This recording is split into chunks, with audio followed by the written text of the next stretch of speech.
song. First one I heard.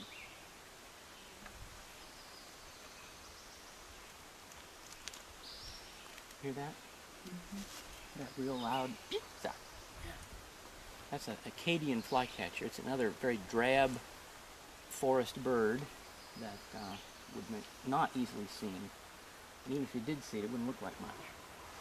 Little olive colored bird with a couple of wing bars, white bands on the wings, and they love this kind of forest. They stay in here and they just sit on a branch and they just go pizza.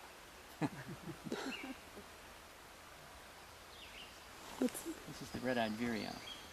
The one that's... Pizza, that's the flycatcher. But the one that's just continually singing in the background is the red-eyed vireo.